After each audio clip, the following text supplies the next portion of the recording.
that generally the party cares about family, and our office, we represent the Cabinet for Health and Family Services in all of these children in dependency, neglect, and abuse situations.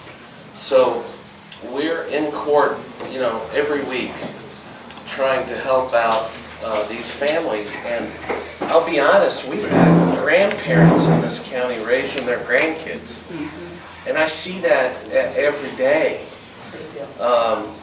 We run the child support division, and Mary Ann's here from our team on the child support side.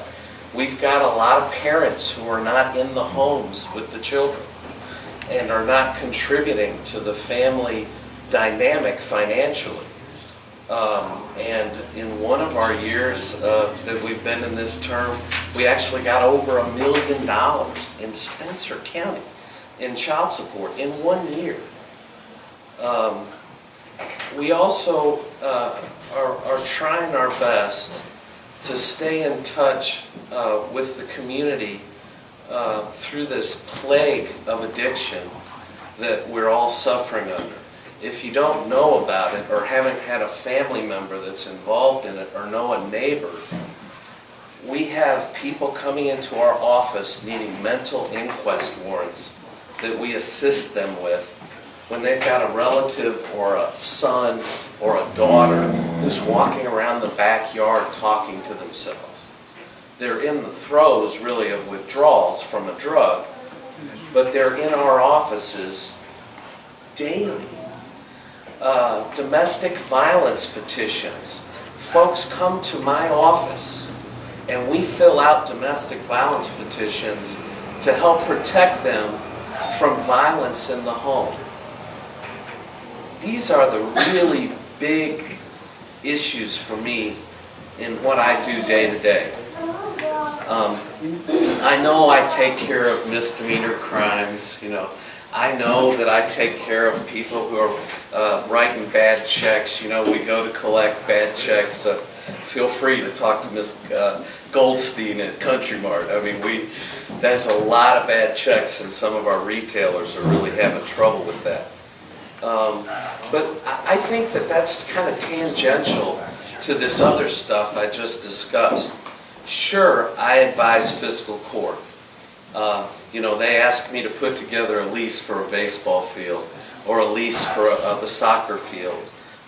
We just did a lease for the old jail building for Main Street, Taylorsville, because they do a lot of fundraisers in the old jail building. Again, I think that in the end, what I'm most proud about from our office is that support of our families.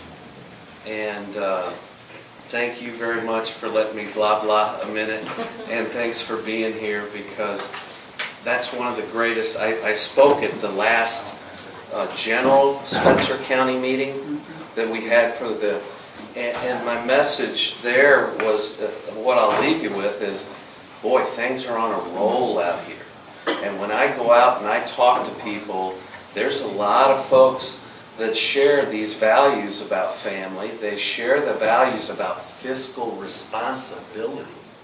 That $640 Navy toilet seat back in the 80s, do you remember it? People get upset because it's their hard-earned money that's going into the general fund, and you want to make sure it's being spent wisely, not wasted. So as we can connect to these people that share these same values, I think the party as a whole, our numbers are just going to get bigger and bigger. And boy, won't it be nice when we can tell this man, when he comes to our meetings, hey, we can deliver 9,000 votes. Now I know, that's half of our population, but I think we're getting bigger. And eventually, we really can say we can deliver 9, because we might have 18 out here. That would be great. Thank you. Will Councilor entertain a question? Oh, trouble. Sure. I'm sure you're aware that you have opposition running against you Yes, sir. for county attorney, and I think it's Linda George, if I'm correct. Miss George, in my research, obviously is a lawyer.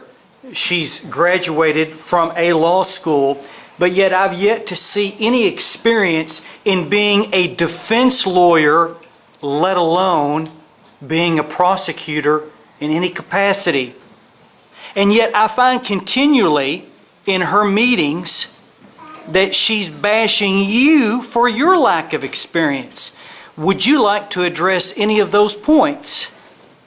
I appreciate you bringing that up, but I just have enough respect for the position itself. You know, when you've heard about what we do and how we're helping families and collecting child support, I have too much respect for the position to really make any negative comments. I would just rather just try to show people how well we've been doing, and if you think that we're the right team for you and you want to vote for us, great.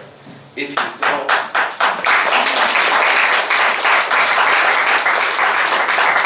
and if you don't vote for us, I still want you out to vote on the 22nd of May. Let's show them what we can do as a group and how we can go out in force and get in the voting booths, okay?